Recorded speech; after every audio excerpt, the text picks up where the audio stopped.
Hello and welcome to another episode of In the Mix presented by CrossBones MMA Radio. I'm your host, John Galloway, and today, as we look at the world of combat sports, I'll be joined by my guest, Mickey Gall. Mickey, John Galloway, CrossBones MMA Radio, how's it going today? Good, man. How about yourself? I'm doing great, thanks for asking. So, Mickey, you're going to be fighting this weekend in Stroudsburg, Pennsylvania on World Cagefighting Championship number 11. How does that fight come about for you? I actually got it through Don Ciaffi. He's the owner of Chamber MMA. He knows I've been trying to find a fight for a while now. I haven't fought since February. I'm real excited to get back in there this Saturday. And who are you fighting? Who's your opponent for this Saturday?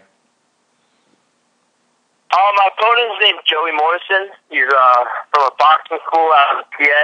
I can't wait. I can't wait for this fight to happen. Now, you're going to be coming in with your opponent who's clearly got a strong boxing background. How does that type of knowledge play into your game plan?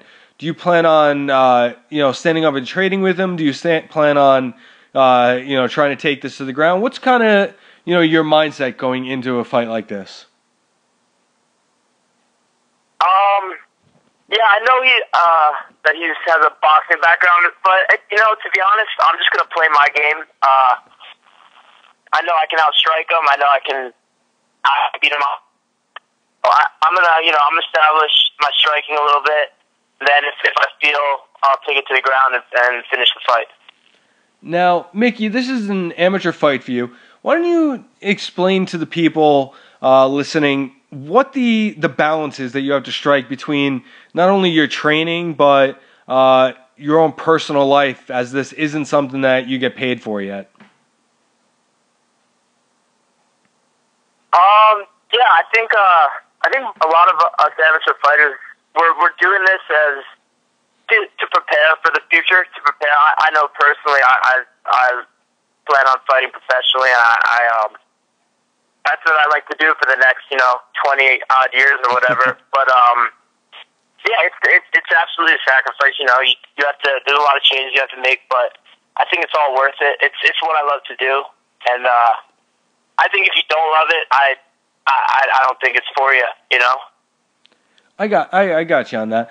Now, with this being another amateur fight in your career, you're coming off of the fight in February, which you mentioned, which was a win. Talk about carrying momentum from one fight to another. How does that work for you?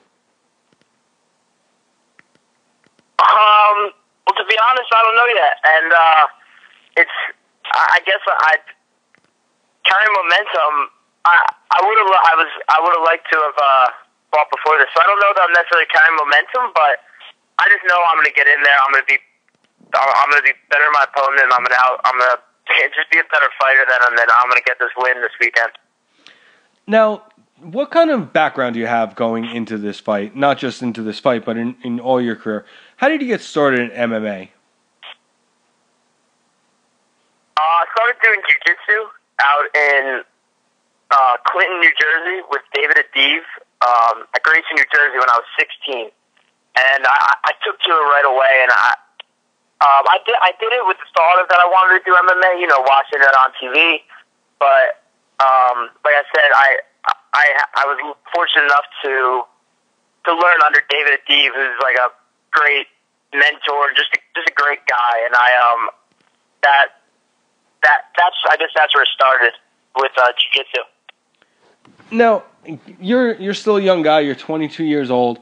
Who are the fighters that you look up to? That you try to model yourself after in terms of your fighting career. That's actually a really easy question. When I first started watching UFC, and MMA in general, the two people that were my favorites were Jim and Dan Miller. I remember watching them. Me and my dad would watch them. I get all pumped, like all these tough guys from New Jersey.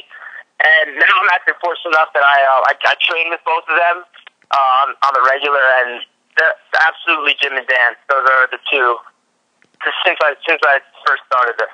Now, the two of them have a clear background and strength in Brazilian Jiu-Jitsu.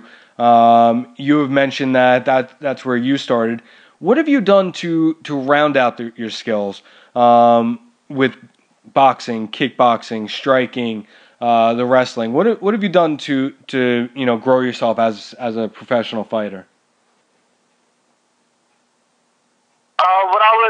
Like I said, I started doing jiu-jitsu when I was 16, and I'm still training at Grayson, New Jersey with David Steve, Brian O'Leary, and a bunch of other top jiu-jitsu guys there. I started going to AMA when I realized I wanted to take, when I knew I wanted to take this MMA thing seriously. I wanted to, round off my game, get into striking, training with all those tough guys up there, and just history, man. I knew this is what I wanted to do. Now, looking at this fight, Mickey, how many more fights do you plan on? Do you estimate? Would you like to have before you do turn pro? I think this will be my second. I'd like to have about one or two more. I'm really looking forward to turning pro. I'm not a huge fan of the amateur rules that you can't strike in the face on the ground, no ground and pound. I feel like that's not the realistic, and so I'm really looking forward to turning pro, hopefully by the summer. Now, when you're training in your camp, do you train under amateur rules, or are you training along with professional rules?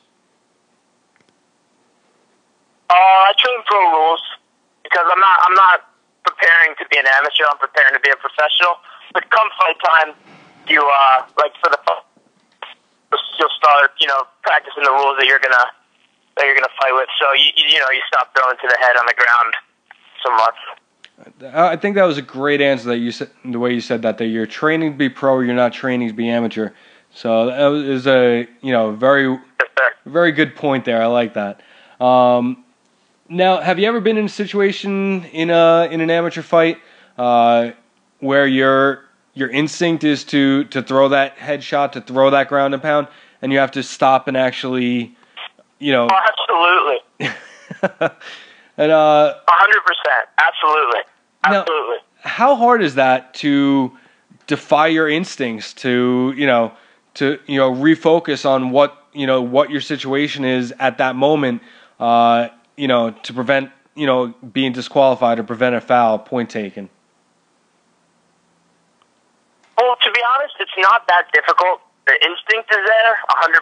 It's open because the guy knows you can't hit him there, so he's not covering his head so much if you say you're on top of him on the ground. Just you can strike to the head on the feet, just not on the ground. So, right. You see it right there. It's like it's like a delicious steak right there that you can't touch. But it's but also it's like if you're doing a jiu-jitsu tournament, yeah, you can also strike them, but you know the rules, so you gotta follow the rules. And so it's not so hard, but it is. Yeah, it crosses your mind.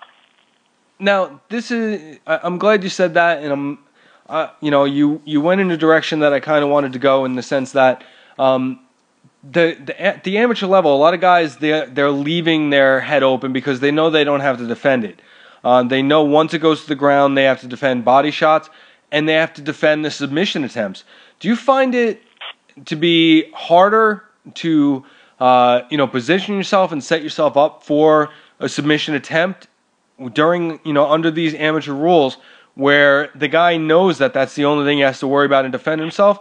Or do you think it's harder when you're practicing and you're practicing with strikes to the head? How does that play for you in your head?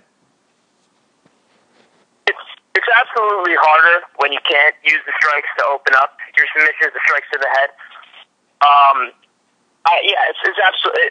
If you're hitting someone in the head, they're not seeing things right, and you're going to be able to grab and jump on something a lot easier. I'm personally not a fan of all of the amateur rules. I wish I know in a lot of other states they have strike to the head, strike to the head on the ground. But I do understand that it's not they're not getting paid big bucks, and people want to protect themselves. So I can see both sides of it. Yeah, absolutely. Now, coming into the fight, it's going to be this weekend, November 15th, and it's going to be at the Sherman Theater in Stroudsburg, Pennsylvania. If people can't get out there to see the fight live, where can they follow you to keep up with not only this fight, but all your fights that you have coming up in your future? Where can they follow you? It's my name. It's Mickey Gall. It's Mickey like the mouse, M-I-C-K-E-Y, and G-A-L-L is my last name. I'm at Mickey Gall on Twitter and Instagram, and Mickey Gall is my Facebook. Excellent.